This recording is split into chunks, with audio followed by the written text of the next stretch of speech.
ওমর ফারুক রাদিয়াল্লাহু তাআলা আনহু তার খেলাফত আমলে সদ্য বেশে বিভিন্ন সময় বিভিন্ন জায়গায় যাইতেন।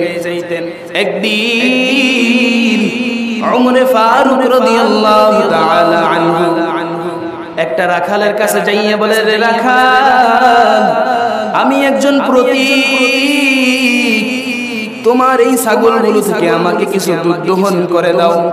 তুমি যদি তোমার এই ছাগলগুলো থেকে আমাকে অল্প পরিমাণে কিছু দুধ দাও, তাহলে আমি এই দুধ পান করি আমার তৃষ্ণা মিটাইব।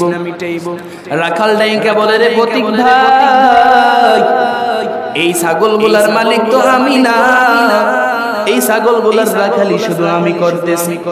এই ছাগলগুলার মালিক যিনি, তিনি তো এই ছাগলগুলার দুধ তোমাকে দিতে পারেন। এই ছাগলগুলার দুধ দেওয়ার মতন শক্তি আমার নাই। ওমর ফারুক রাদিয়াল্লাহু আনহু ডাইকা বলেন, ভাই, এরে রাখাল, তাহলে তুমি তোমার এই ছাগলগুলা থেকে একটা ছাগল আমার কাছে বিক্রি করে দাও। যদি তুমি তোমার এই ছাগলগুলা থেকে একটা ছাগল আমার কাছে বিক্রি করতে পারো, তাহলে আমারও প্রয়োজন মিটে গেল, তোমার মালিকও দেখলো না।